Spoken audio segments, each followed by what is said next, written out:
میں نے اپنے دوست کے ساتھ کاروبار میں پیسے لگائے مگر وہ سب لے کر بھاگ گیا۔ میں سڑک پر آ گیا۔ غیرت نے بھیک مانگنے نہ دی۔ ہاتھ میں کپڑا پکڑ کر گاڑیوں کے شیشے صاف کرنے لگا۔ ایک بڑی گاڑی رکی۔ اندر سے ایک میڈم نکلی۔ بولی، شکل سے مجبور لگتے ہو، اگر میری بیٹی سے شادی کر لو تو 1 رات کا 1,00,000 روپے دوں گی۔ میں چونکا، مگر بھوک اور حالات نے ایسا کر دیا۔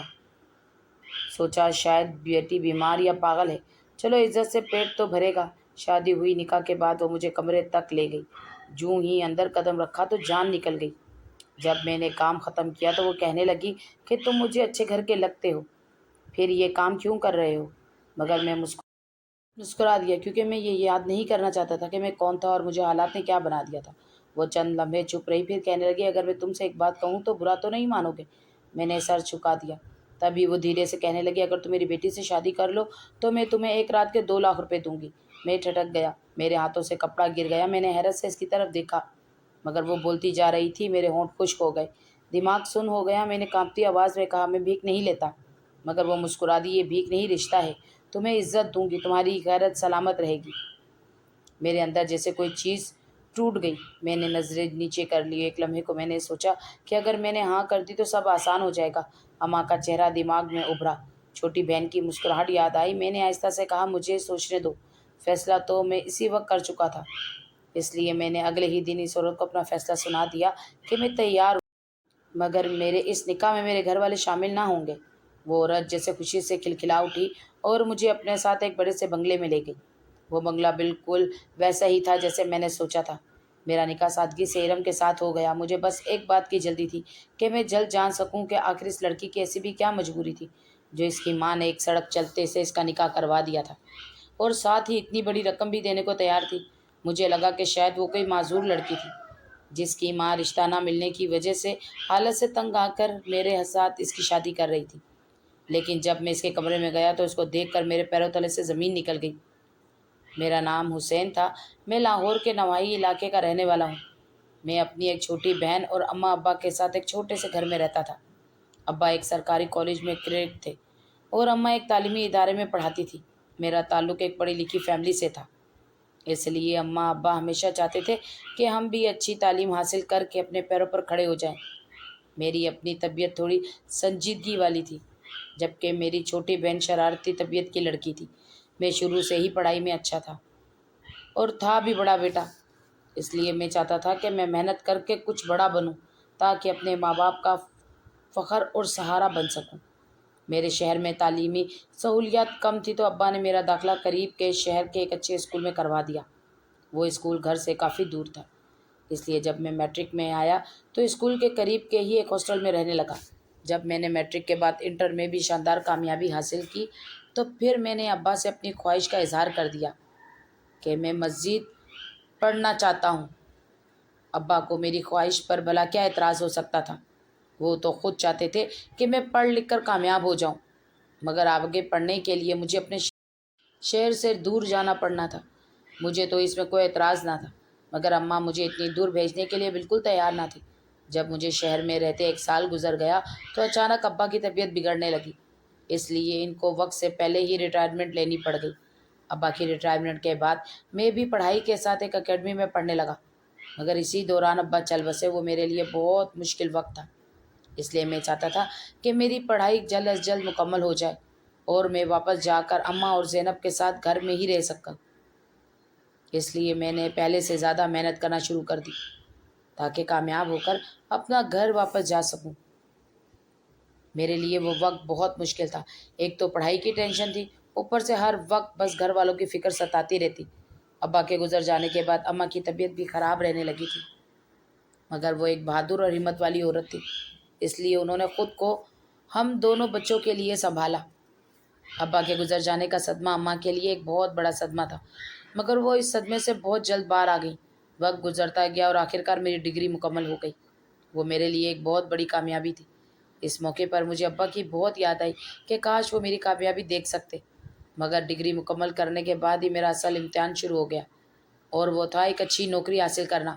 میں نے مختلف کمپنیوں میں اپلائی کرنا شروع تو کر دیا تھا، مگر تجربہ نہ ہونے کی وجہ سے مجھے ہر جگہ سے انکار ہو گیا۔ اسی دوران اماں کی طبیعت بھی کچھ زیادہ ہی خراب رہنے لگی۔ پھر ایک دن مجھے زینب کا فون آیا اور مجھے کہنے لگی کہ اماں کی طبیعت بہت خراب ہو گئی تھی اور ڈاکٹر کہہ رہے تھے کہ فوری علاج کی ضرورت تھی۔ یہ سنتے ہی میں فوراً گھر کے لیے نکل پڑا۔ اماں کو اسپتال لے جانے پر ڈاکٹر نے بتایا کہ وہ شدید ذہنی دباؤ اور کمزوری کا شکار ہو گئی تھی۔ میں نے فیصلہ کر لیا کہ مجھے کوئی بھی نوکری کرنی ہوگی تاکہ اماں کا علاج اور گھر کے حالات بہتر ہو سکتے۔ چند ہفتے بعد ہی مجھے لاہور کی ایک اچھی کمپنی میں اسسٹنٹ ڈائریکٹر کی نوکری مل گئی اور وہاں پر میری تنخواہ اتنی تو تھی کہ میں اس تنخواہ سے اماں کے علاج کے ساتھ ساتھ زینب اور گھر کے اخراجات پورے کر سکتا۔ میں نے اماں کو بہتر علاج کے لیے لاہور بھی بلانا چاہا مگر اماں نے انکار کر دیا کیونکہ اماں اس گھر کو کسی صورت چھوڑنے کو تیار نہ تھی جہاں ان کی ساری زندگی گزری تھی۔ میں اماں کے جذباتی کیفیت کو سمجھ سکتا تھا، اس لیے خاموش ہو گیا۔ میں نے ہر ممکن کوشش کی کہ انہیں کسی چیز کی کمی نہ ہو۔ زینب نے بھی مجھ سے وعدہ کیا کہ وہ دل لگا کر اپنی تعلیم مکمل کرے گی اور میرا ہاتھ بٹائے گی، مگر وہ میری بہن تھی، میں اس کے کندھوں پر بوجھ نہیں ڈالنا چاہتا تھا، اس لیے میں دن رات محنت کر رہا تھا۔ میں چاہتا تھا کہ اماں اسکول کی نوکری چھوڑ کر گھر میں آرام کرتی، مگر اماں نے میری بات ماننے سے صاف انکار کر دیا۔ تب بھی میں اماں سے مسلسل ایک ہی اصرار کرتا رہا کہ وہ نوکری چھوڑ کر گھر بیٹھ جائے کیونکہ مجھ سے ان کی گرتی ہوئی صحت دیکھی نہیں جاتی تھی، مگر اماں کو تو شاید مجھ سے زیادہ گھر کے حالات کی فکر تھی، اس لیے وہ بھی نوکری چھوڑ کر گھر رہنے کو تیار نہ تھی۔ تب میں نے سوچا کہ کیوں نہ میں ہی کوئی ایسا بزنس کر لوں جس سے میرے گھر کے حالات بھی بہتر ہو جاتے اور اماں کو نوکری بھی نہ کرنی پڑتی۔ میرے پاس کوئی اتنے پیسے تو تھے نہ کہ میں اکیلا کوئی کام شروع کر سکتا، اس لیے تب میں نے اپنے ایک دوست زاور سے مشورہ کیا کہ کیوں نہ ہم دونوں مل کر کوئی کاروبار کر لیتے۔ میرا دوست زاور بہت مشکل سے راضی ہوا تھا، جس کے اپنے گھر کے حالات بہت خراب تھے۔ اس پر بھروسہ تو تھا، تب ہی اس کے کہنے پر میں نے اپنی نوکری چھوڑی تھی اور واپس اپنے گاؤں چلا گیا تھا۔ وہاں زاور نے بھی مجھے یہ کہا کہ اس نے اپنا گھر بیچ دیا تھا اور اپنی بوڑھی ماں کو لے کر ایک کرائے کے چھوٹے سے گھر میں رہنے لگا تھا۔ زاور نے مجھے یہی بتایا کہ اس کا اپنا گھر اور اپنی ماں کا کچھ زیور بچا تھا اور میں نے اپنی موٹر سائیکل بیچنے کے ساتھ ساتھ اپنی نوکری بھی چھوڑ دی تھی۔ ہمارے پاس جو پیسے تھے، ان پیسوں سے ہم نے ایک چھوٹا سا مچھلی فارم بنانے کا فیصلہ کیا تھا۔ جب ہم نے وہ چھوٹا سا مچھلی کا فارم شروع کیا تو اس وقت نہ ہمارے پاس کوئی تجربہ تھا اور نہ ہی کوئی بڑا سرمایہ، لیکن ہاں، اگر ہمارے پاس کچھ تھا تو وہ تھی ہماری نیت، ہماری سچائی اور اس سب سے بڑھ کر ایک دوسرے پر بھروسہ۔ مجھے آج بھی یاد ہے، ہم نے پہلا دن کرائے کے ایک بڑے میدان میں گزارا تھا جہاں صرف ایک پرانا سا فارم بنا ہوا تھا۔ ہم دونوں نے کرائے کے اس میدان میں وہ سارا دن صرف صفائی میں گزار دیا تھا۔ وہ جگہ بے حد خستہ تھی، جہاں کیچڑ میں ڈوبا ہوا ایک پرانا سا ٹینک تھا جس میں کبھی مچھلیاں ہوتی تھی، گرد آلود دیواریں، جگہ جگہ دراڑیں اور پانی کے نالوں میں جمع گندگی، بس وہی ہمارا فارم تھا۔ زاور پہلے تو یہ سوچ کر اس کام کے لیے راضی ہی نہ ہوا تھا کہ ہمیں اس کام کا کوئی تجربہ تو تھا ہی نہیں، اس لیے ہمیں منافع کی بجائے نقصان ہو سکتا تھا۔ لیکن جب میں نے اسے سمجھایا کہ اگر نیت ٹھیک ہو تو قسمت بھی ساتھ دیتی ہے، تو میری بات سن کر اسے بھی یقین ہو گیا کہ شاید ہم واقعی کچھ کر سکتے تھے۔ ہم نے 3 دن میں پورے فارم کی صفائی مکمل کی، نالیاں کھودی، پرانا پانی نکالا، نیا پائپ لگایا۔ میں دن میں مزدوروں کے ساتھ کام کرتا اور رات کو نوٹس پڑھتا کہ مچھلی پالنے کے اصول کیا ہوتے ہیں۔ زاور اپنی ماں سے ملنے دوپہر کو گھر جاتا اور شام تک واپس آ کر میرے ساتھ پھر سے کام میں مصروف ہو جاتا۔ جو کچھ اس گائیڈ میں لکھا تھا ہم نے اس پر عمل کرنا شروع کر دیا، مگر زاور تب بھی مجھے منع کرتا رہا کہ ہمیں اس کاروبار کے بارے میں کچھ معلوم نہ تھا، اس لیے اس کام کو چھوڑ کر کوئی دوسرا کام کرتے۔ مگر میں نے اس کی ہمت بندھائی اور پھر جب ہم اس فارم کی صفائی کرنے میں کامیاب ہو گئے تو ہم نے اس میں مچھلیاں پالنے کا فیصلہ کیا۔ پاس کے گاؤں کے ایک پرانے مچھلی فروش سے ہم نے بتایا کہ شروع میں نقصان ہوگا، لیکن اگر ہم محنت کریں گے اور پوری لگن کے ساتھ کام کریں گے تو 6 ماہ میں نتیجہ ہمارے سامنے آ جائے گا۔ ان 6 ماہ میں ہم نے دن رات ایک کر دیا۔ تب بھی زاور ہمت ہارنے لگتا تو میں اسے سمجھاتا کہ اگر قسمت نے ساتھ دیا تو دیکھنا اگلے سال تک تم اپنی ماں کے لیے نیا گھر بھی بنوا سکو گے۔ میری بات پر وہ مسکرا دیتا۔ میں اندر ہی اندر خود سے یہ بھی کہتا کہ ایسا ہی ہو، کیونکہ اگر ایسا نہ ہوا تو شاید میرے دوست کا مجھ پر سے اعتبار اٹھ جائے گا۔ 4 ماہ گزر گئے تو فارم میں کچھ جان آنے لگی تھی، لیکن اسی دوران ایک رات شدید بارش ہوئی۔ بارش کیا تھی، گویا آسمان ٹوٹ پڑا نالیاں بند ہو گئی، پانی اوپر آنے لگا۔ جب میں صبح فارم پہنچا تو میرے قدم رک گئے۔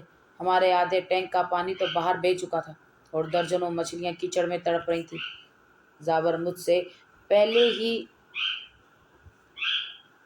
وہاں موجود تھا۔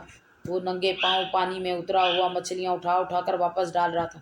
میں بھی گھبرا کر آگے بڑھا اور گھبراتے ہوئے اسے حوصلہ دیا کہ ہم ہار نہیں مانیں گے۔ ہم دونوں نے سارا دن وہ مچھلیاں بچانے میں لگا دی، مگر پھر بھی ان میں سے آدھی مر گئی تھی اور آدھی ہی بچ سکی تھی۔ ہمیں کاروبار شروع ہونے سے پہلے ہی کافی نقصان ہو گیا، لیکن میرا حوصلہ پھر بھی نہ ٹوٹا۔ حالانکہ اس وقت زاور ہمت ہارنے لگا تھا۔ اسی شام میں نے یہ بھی دیکھا کہ زاور کی بوڑھی ماں دروازے پر بیٹھی رو رہی تھی۔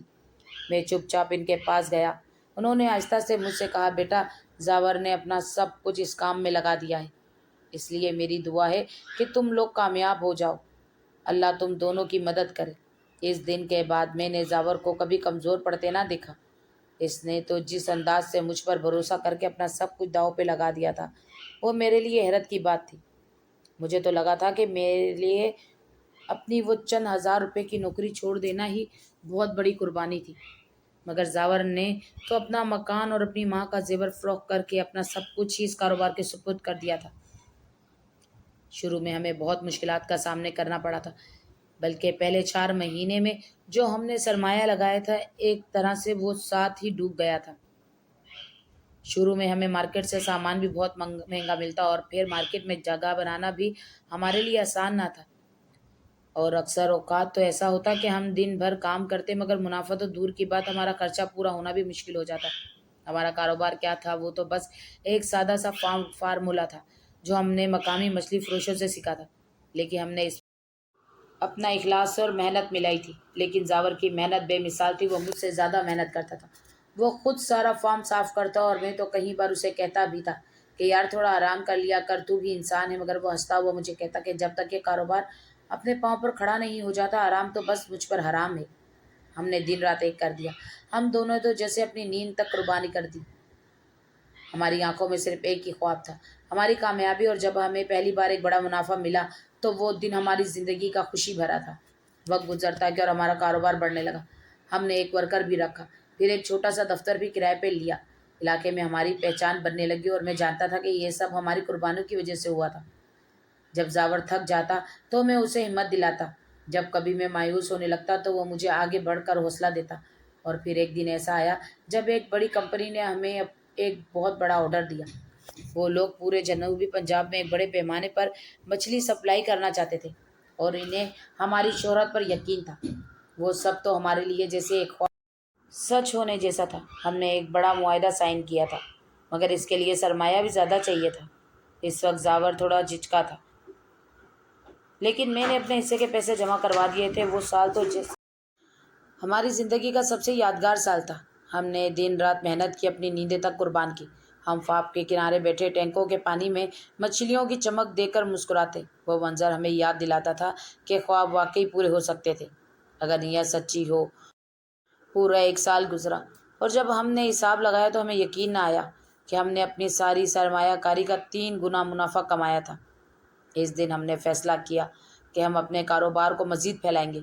ہم نے اپنے گاؤں کے پاس ایک اور زمین کرائے پر لی تاکہ وہاں نیا فارم بنائیں، 4 نئے ورکر رکھیں، اور زاور نے خود مارکیٹ کا نظام سنبھال لیا۔ میں دفتر اور اکاؤنٹس دیکھتا۔ ہم نے مچھلیوں کے ساتھ ساتھ فرائنگ یونٹ کا بھی پلان بنایا تاکہ ہوٹلوں اور ریسٹورنٹ کو تیار شدہ مچھلی سپلائی کر سکتے۔ اس لمحے ہماری زندگی جیسے نئی روشنیوں سے بھر گئی تھی۔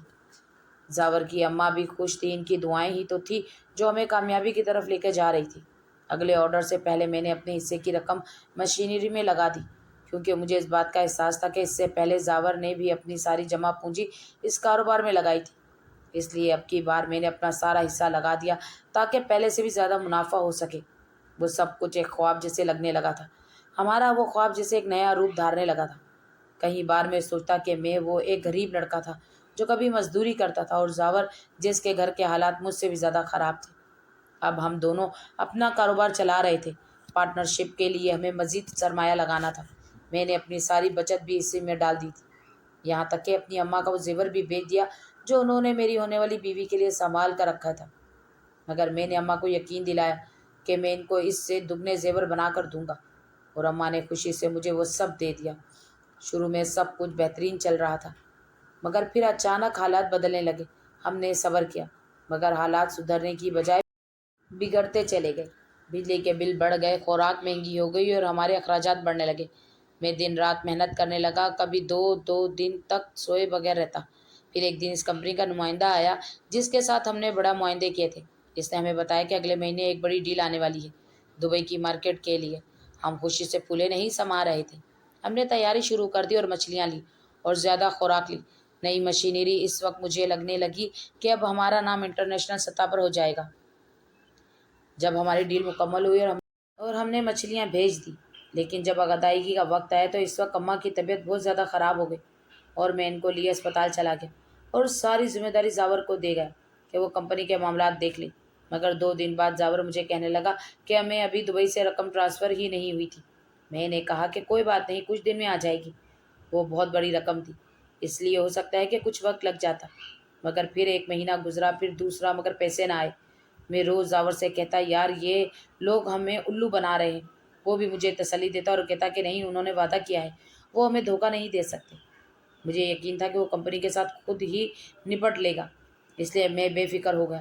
مگر تیسرا مہینہ آتے آتے حقیقت سامنے آنے لگی۔ کچھ دن زاور فارم پر نہ آیا تو مجھے اس کی فکر ہونے لگی۔ اس کا نمبر بھی بند تھا۔ تبھی میں اس کے گھر کی طرف چل پڑا، کیونکہ ایسا تو کبھی ہوا ہی نہ تھا کہ زاور مجھے بتائے بغیر اتنے دن تک فارم نہ آتا۔ میں جب اس دن زاور کے گھر پہنچا تو دروازہ آدھا کھلا ہوا تھا، سارا گھر خالی تھا، زاور کہیں نہ تھا۔ میرا دل دھڑکنے لگا، پریشانی اور گھبراہٹ سے میں اسے پکارنے لگا، مگر کوئی جواب نہ آیا۔ جب میں کافی دیر تک زاور کے گھر کے پاس پریشان کھڑا رہا تو اس کے محلے کے ایک بزرگ سے مجھے معلوم ہوا کہ زاور 3 دن پہلے کہیں گیا ہے۔ کہہ رہا تھا کہ کچھ ضروری کام ہے، تب سے واپس نہیں آیا۔ وہ بات سن کر میرے پیروں تلے زمین نکل گئی۔ میں نے ایک ہی سانس میں بہت سے سوال پوچھ ڈالے کہ وہ کہاں گیا ہے، کس کے ساتھ، مگر مجھے بس ایک ہی جواب ملا کہ یہ تو نہیں معلوم۔ بس جاتے وقت وہ بہت پریشان اور جلدی میں لگ رہا تھا۔ میں بے بس وہیں سے نکل آیا۔ میرا دماغ سن ہو چکا تھا، دل بار بار کہہ رہا تھا کہ کچھ تو غلط ہوا ہے، مگر کیا؟ میں نے موبائل نکالا، ایک بار پھر سے اس کا نمبر بھی لگایا، میں اس کا نمبر بھی بند تھا۔ میں نے اگلے 3 دن زاور کو ہر جگہ تلاش کیا، جہاں تک مجھے اس کے بارے میں اندازہ تھا کہ وہ وہاں ہو سکتا تھا۔ میں ہر جگہ گیا مگر اس کی کوئی خبر ہی نہ تھی۔ فارم پر بھی ورکر روز مجھ سے پوچھتے کہ زاور بھائی کب آئیں گے، اور میں بس ایک ہی بات کہتا، جلد آ جائیں گے، بس دعا کرو۔ مگر دل جانتا تھا کہ کچھ بہت برا ہوا ہے۔ میں شاید ان ورکرز کو نہیں بلکہ خود کو تسلی دے رہا تھا کہ سب ٹھیک ہو جائے گا۔ چوتھے دن مجھے ایک انجان نمبر سے کال آئی۔ دوسری طرف ایک بھاری آواز تھی، میں اسی کمپنی سے بات کر رہا ہوں جس کمپنی سے آپ کی ڈیل ہوئی تھی، میں اکاؤنٹس میں کام کرتا ہوں۔ میرے دل کی دھڑکن تیز ہو گئی۔ میں نے فوراً اس سے پوچھنا شروع کر دیا، جب ان کا آرڈر وقت پر پہنچ گیا تھا تو ان کی طرف سے پیمنٹ لیٹ کیوں ہو رہی تھی؟ مگر اس کی بات سن کر میرے سر پر آسمان ٹوٹ پڑا کہ سر، ہماری طرف سے تو کوئی دیر نہیں ہوئی، بلکہ ہم نے تو آرڈر ڈیلیور ہونے کے 1 ہفتے کے اندر ساری رقم بھیج دی تھی۔ مگر میری تسلی نہ ہوئی۔ میں یہ سوچنا نہیں چاہتا تھا کہ زاور دھوکہ دے سکتا تھا، اس لیے میں نے ان کو صاف انکار کر دیا کہ ہمیں کوئی رقم نہیں ملی۔ مگر اس کی اگلی بات سن کر میری سانس رک سی گئی۔ وہ کہنے لگے کہ سر، میں صرف اتنا بتانا چاہتا ہوں کہ وہ رقم اس بار ایک پرسنل اکاؤنٹ میں منتقل ہوئی ہے، جو آپ کے پارٹنر ہے، انہی کو تو ہم نے ساری رقم بھیجی تھی۔ میرا وجود کانپنے لگا۔ فون بند ہوتے ہی زمین جیسے گھوم گئی۔ میں ایک بار پھر وہ سب جھٹلا رہا تھا کہ نہیں، ایسا نہیں ہو سکتا۔ وہ زاور جس نے میرے ساتھ کاروبار کرنے کے لیے اپنا گھر بیچا، ماں کا زیور بیچا، میرے ساتھ دن رات کام کیا، کیا وہ مجھے دھوکہ دے سکتا تھا؟ مگر میرا دل ماننے کو تیار نہ تھا، لیکن حقیقت سامنے تھی جسے جھٹلانا بھی مشکل تھا۔ میرے ذہن میں سوالوں کا طوفان تھا۔ میں سوچنے لگا کہ اگر اس نے واقعی ایسا کیا تھا تو آخر کیوں کیا؟ اسے مجھ پر بھروسہ نہیں تھا یا اس کو کوئی مجبوری تھی؟ سب کچھ مجھے معلوم ہو چکا تھا، مگر میں یہ ماننے کو تیار ہی نہ تھا کہ زاور دھوکہ دے سکتا تھا۔ اگلے دن میں نے فارم کے آفس سے تمام فائلیں نکالی، مگر ہر چیز اس بات کی گواہی تھی کہ رقم کسی زاور احمد کے اکاؤنٹ میں گئی تھی۔ میں نے سر ہاتھوں میں پکڑ لیا۔ میرا دوست، میرا بھائی، میرا ساتھی، جس پر میں نے بھروسہ کیا تھا، سب دھوکہ نکلا۔ شاید اس پر بھروسہ ہی میرا سب سے بڑا جرم تھا۔ میں نے 1 ہفتے کے بعد پولیس رپورٹ درج کرائی، مگر دل سے نہیں،